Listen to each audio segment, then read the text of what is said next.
안녕하십니까, 송광입니다.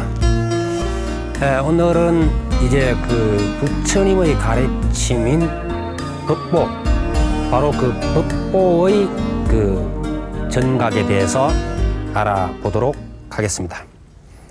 우리가 이제 그 불법문 중에는 세 가지 보배를 이야기하죠. 부처님, 그래서 불보, 그 다음에 부처님의 가르침인 그 법보, 그리고 부처님의 제자, 그 가르침을 따라서 수행하는 승보, 이렇게 이제 나갑니다만은, 사실 우리 사찰의 입장에서 보면은요, 이 법보전은 다소 그 소홀하게 되어 있는 경우가 많습니다. 예를 들어서 우리가 이제 그 부처님의 가르침을 경판으로 만들면 대장경이라 그러죠. 대장경 같은 경우에 보통 우리가 전각이라고 할 때 전은 좀 높이고 각은 약간 다음으로 낮추는데 대부분이 장경각 그렇게 되어 있습니다. 물론 해인사 장경각 안에는 법보전이라고 하는 그러한 이제 부처님을 모시두고 그런 편액이 붙어 있습니다만은 대체적으로 그냥 사찰마다 또 있어도 장경각 그렇게 이제 이야기가 되고 있습니다. 아울러 우리 그 불자들의 입장이나 이런 경우도 그 장경각에 가서 참배를 하고 기도하고 하는 경우는 별로 보기가 좀 어렵습니다. 이제 해인사 그 법보전에는 스님네들이 노상 기도를 하고 그럽니다만은 다른 곳에서 그렇게 그 부처님 계신 그 주법당처럼 그렇게 간절하게 절절하게 이렇게 기도하는 모습은 좀 보기가 어렵다. 신도들도 그렇게 또 참배를 잘 안 하더라 하는 이야기입니다. 이 부처님의 가르침과 가르침을 기록한 것, 그리고 그것을 소위 각한 이런 것들을 전부 다 우리가 포함해서 우리가 법보라 이렇게 이야기할 수 있고, 또 나아가서 설법, 법을 쓰라까지도 소위 이제 법과 연관됩니다만은 이 법보의 전각이 법보전이다. 그렇게 이제 보시면은 좋을 겁니다. 그래서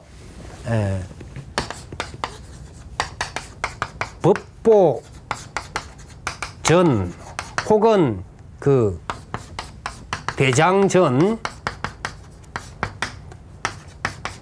이렇게 표현하는 것이 가장 좀 우리가 적절한 것이 아닌가 생각됩니다만, 일반적으로는 우리가 그 경판일 경우 장경각이다 이렇게 이제 보통 이야기를 하고 있죠.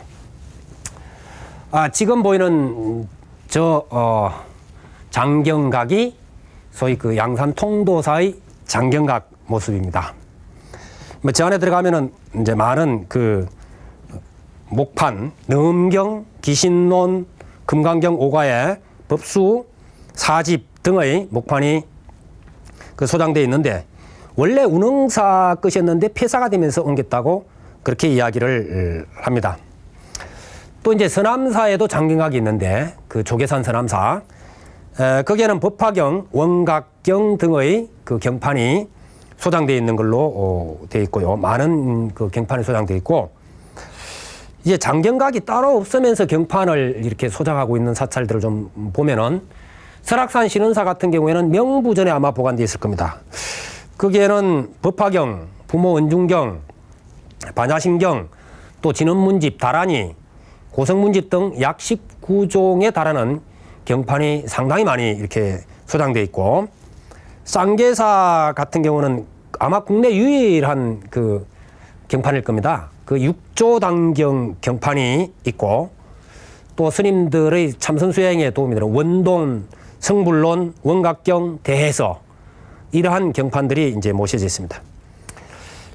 송광사에 가보면은 그 큰절 건너편에 개울 건너서 화엄전이라고 있습니다. 대문이 보통 걸려 있는데 그 화엄전에 가보면은 상당수의 그 경판이 있는 것을 또 볼 수가 있고요. 수원 화성 용주사 같은 경우는 그 부모 은중경, 사도세자와 연관되죠. 그래서 부모 은중경판이 목판, 석판, 또 동으로 만든 동판, 이것이 이제 또 이렇게 소장이 되어 있습니다. 저기 그 부석사 같은 경우에는 화엄경, 그 고려 판각이 이렇게 되어 있고, 고창선운사 같은 경우에는 사맹대사가 일본에서 아마 그 한지를 경전을 이렇게 모셔온 것을 그걸 복각한 걸라고 그럽니다. 석시원류라고 하는, 석시라고 하는 것은 서가모니 부처님 이런 이야기입니다. 그래서 서가모니 부처님으로부터 이어지는 그러한 내용들, 이걸 이제 석시원류로 그럽니다만은 그게 있고, 그리고 이제 금산사에 바로 저 대장전이라고 하는 이름이 붙어 있는 법당이 있습니다. 근데 사실 그 금산사의 대장전은 뭐 경전이나 경판을 모신 곳이 아니고, 거기는 서가모니 부처님과 가섭존자, 안한존자 이 3존이 모셔져 있는 것을 볼 수 있습니다. 글쎄 어떠한 연유로 대장전이라고 붙여졌는지 그 연유는 알 수 없습니다만은, 글쎄 뭐 저 혼자 짐작은 해봅니다만 그건 일반적인 것이 아니기 때문에 말씀드리기가 좀 그렇고, 어쨌든 예전에 보면은 그 범어사 같은 경우에도 선문차료라든지 이런 그 판각이 있었던 걸 저도 본 적이 있습니다. 그리고 이제 이 경판하고 상관없이 그 직접 법을 쓰라는 곳이 있죠. 그것을 우리는 그 설법전이라고 그렇게 이야기합니다. 법을 쓰라는 정각이다. 예.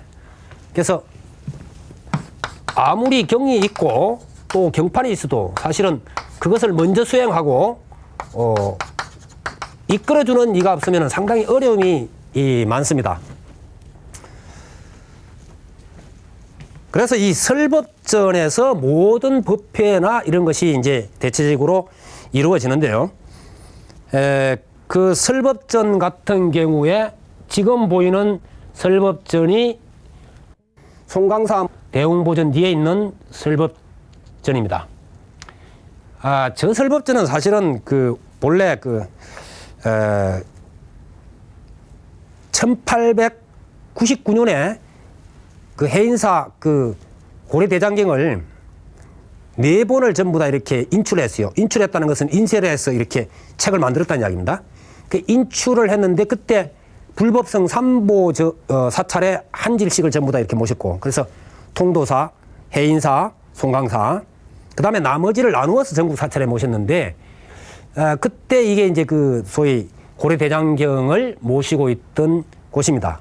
그래서 그 8만 장경각 혹은 그 8만 경당, 경전을 모시고 있다 해서 경단, 그렇게 이야기가 됐었지만은 이게 1951년 화재로 그 경전이 다 불타 없어지고, 지금은 설법처로 되어 있습니다. 그래서 이름도 설법전, 이제 그렇고, 지금 그 고려대장경 그때 1899년 나온 것은 해인사와 그 통도사에는 다 소장이 되어 있습니다.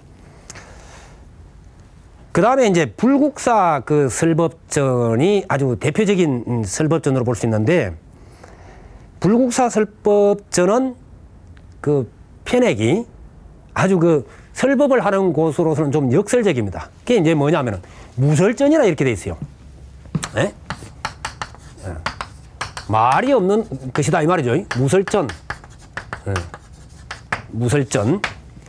그게 설법을 해야 되는데 설법이 없다 이 말이에요. 말이 없다. 그러니까 굉장히 역설적이죠. 지금 보고 있는 정각 내부가 바로 그 불국사 대웅전 뒤에 있는 무설전인 내부입니다. 길게 이렇게 되어 있죠. 그래서 법을 설하시기 때문에 이렇게 긴 쪽으로 이렇게 되어 있다 하는 것을 특징을 이렇게 볼 수가 있겠습니다. 둘 다 그 공통점이 대웅전 뒤쪽에 위치를 하고 있죠. 예전에 그 사찰 가람 배치를 보면은 설법전 같은 경우에 대체적으로 대웅전 뒤쪽에 이렇게 있는 것을 알 수가 있습니다. 근데 요즘에는 대체적으로 그 대웅전 앞쪽, 뭐 대웅전에서 대부분 법문도 하지만은 대웅전이 협소할 경우에 법의사 같은 경우는 대웅전이 협소하죠. 그래서 많은 대중이 운집할 수가 없습니다. 그 앞쪽에 보제루를 두고 거기에서 예불의식을 비롯해서 법문까지도 다 이어지는 그런 경우를 볼 수 있습니다. 그래서 설법전이라고 따로 없지만은 보제루라든지 이런 누각, 뭐 큰방 이런 것을 이용해서 법문을 하고 있는 것을 우리가 볼 수 있다 이런 건데, 그 불국사의 무설전은 어디에서 연유된 것까? 이렇게 이제 가만히 이렇게 생각해 보면은 그 왜 유마경에 보면은 불의법문이라고 하는 것이 있죠. 불이 아닌 법문이다. 근데 제가 그 앞 시간에 한번 이야기한 적이 있습니다만은 불의 법문, 그 많은 그 불의의 세계에 대해서 많은 보살들이 정의를 내립니다. 근데 이제 문수보살께서 최후에 그건 아직도 그건 불의의 경기가 아니다라고 이렇게 이제 말씀하시고 당신이 정리를 하시는데, 정리를 하신 후에 소위 그 유마거사에게 불의 법문이 무엇이라고 생각하느냐, 어떤 것이냐라고 했을 때 유마거사는 침묵을 해버리죠. 유마의 침묵이라 그럽니다. 이 침묵이 결국은 앞의 모든 이야기보다 말하자면 월등했다. 물론 그것은 이제 문수보살은 언어로 표현할 수 있는 그 최상의 이야기를 했고, 언어를 넘어선 입장에서의 모든 것을 이야기한 것은 유마거사다. 그래서 두 분이 뭐 크고 높고 낮고 이런 단계는 아니다고 보면 좋겠습니다만은, 거기에서 소위 말하자면은 말을 한마디도 안 했지만은 모든 것을 다스렸다는 것이죠. 그래서 문수보살께서 당장에 칭찬을 하죠. 참 대단하다. 그것이야말로 바로 불의법문이다. 이렇게 칭찬하죠. 그러면은 말을 하지 않으면서 모든 것을 다 이야기하니까는 뭡니까? 이걸 무설설 그럽니다. 설함이 없이 설한다. 네, 무설설. 이렇게 우리가 그 관음청이라고 해서 관음보살 전에 불공 올리고 할 때 그 기송이 있는데요. 관음보살 무설설, 백이관음 무설설 하는 말이 납니다. 백이관음, 흰옷을 입으신 성스러운 관세음보살께서는 설함이 없이 다 설한다. 무설설. 남순동자 불문문 그러거든요. 남순동자는 선제동자, 선제동자는 불문문입니다. 듣지 아니하면서 다 듣는다. 들음이 없으면서도 다 듣는다. 듣지 아니하면서 다 듣는다. 이런 이야기예요. 참 이 좀 역설적인 표현들을 많이 합니다. 불교에서는. 그것은 왜 그러냐면은 말이라는 한계, 또 말을 하지 않고 그냥 가만히 있어버리는 그 멍청함, 그 한계, 두 가지의 한계를 뛰어넘어 버리기 위해서 이와 같은 표현들을 씁니다. 무설설, 불문문, 뭐 이런 이야기를 쓰고 있습니다. 그래서 불국사의 무설전을 우리가 생각할 때 이와 같은 연유로 생각해 보시면은 좋지 않을까, 이렇게 이제 봅니다. 우리가 그 절집에서 주로 여법하다 이런 말을 합니다. 여법하다, 또 법답다 이런 이야기를 해요. 같은 말이 됩니다. 여법이라는 것은 뭐 한자로 이렇게 여법하다 이런 것이고, 법따위 이야기한다, 법따위 행동한다, 법따위 생각한다 이런 이야기를 하는데, 여법이라는 말이나 법따위나 뭐 같은 말이라고 보면 되겠습니다. 그러면 여법하다, 법따위 한다는 것은 무슨 이야기냐? 이것은 결국 그 소위 그 부처님의 가르침대로 생각하고 말하고 행동해야만 된다는 이야기죠. 그렇다면 우리가 반드시 부처님의 가르침을 알아야만 법따위 할 거 아닙니까? 부처님의 가르침을 알지 못한 채 법따위 한다는 것은 있을 수가 없죠. 그래서 우리가 그 부처님의 가르침을 항상 잘 듣고 알아야 됩니다. 이 절집에 30년, 40년간 다니면서 부처님 전에 그냥 복 좀 주십시오 하고 빌어봤자 부처님 법을 알 수가 없어요. 그래서 가장 중요한 것은 법문을 듣는 겁니다. 요즘처럼 스님들이 많은 법회를 하고 있을 때는 얼마나 기회가 좋습니까? 예전에는 한 달 법문 안 하는 것도 있었습니다. 지금은 한 달에 몇 번씩 다 이렇게 스님들이 법문을 하시고 그럽니다. 그러면 가서 법문을 듣는 게 가장 중요하고, 그 다음에 법문을 들으면서 뭔가 좀 의심스럽다 뭐 이런 게 있을 때는 직접 경전을 보는 겁니다. 요즘에는 한글로 번역이 많이 되어 있습니다. 제가 1960년대 그 공부하려고 불교서적 불서보급사라고 하는 것이 부산에서는 유일하게 있었는데, 가보면 한분투성이지 뭐 번역된 게 없었어요. 뭐 제가 봤던 게 김ing석 교수 뭐 화엄학개론 같은 거 한문이 한글보다 더 많죠. 이거는 옥편 뒤적이면서 공부하고 이러던 시절이 있었습니다. 그렇게 오래지 않습니다. 근데 지금은 서점에 가면은 굉장히 많죠. 그래서 자기에게 맞는 것을 선택해서 자꾸 읽고 음미하고, 모르는 게 있으면 스님들에게 질문도 하고 이렇게 해야만 좋겠습니다. 그래서 우리가 부처님 가르침을 그대로 기록한 경전, 그 다음에 그 경판, 이런 것들은 우리의 보물입니다. 또 내가 어떻게 해야 될 것인가 말하자면 할 때 그 지주가 되어주는 것이 바로 이 부처님의 법을 기록한 이러한 것이다. 그래서 항상 그 절에 갔을 때 장경각이라든지 혹은 법문을 할 때라든지 항상 부처님을 생각하면서 그 부처님의 법 가르침이 내 것이 되도록 노력하지 않으면 안 되겠다는 것이고, 그렇다고 해서 우리가 뭘 좀 경전받다고 나름대로 받다고 이렇게 분별하고 따지고 이러는 것도 썩 좋은 건 아닙니다. 왜냐하면 자기 스스로가 알량한 소견으로 구덩이를 파놓고 거기에 빠져버리는 경우들도 굉장히 많기 때문에 그렇습니다. 그래서 반드시 앞서간 스님들이나 선지식에게 묻고 확인하고 또 경전과 비교하고 이러면서 또 자기 스스로 수행을 해가면서 그것을 자기 것으로 소화해내고 자기의 삶이 되지 않으면 안 되겠다, 그런 겁니다. 그만큼 우리의 이 경전은 중요한 것이고, 또 장경도 이게 장경각에 있는 판각이나 이런 것들도 굉장히 중요합니다. 특히 해인사에 있는 팔만대장경은 그 가치를 이루 말할 수가 없죠.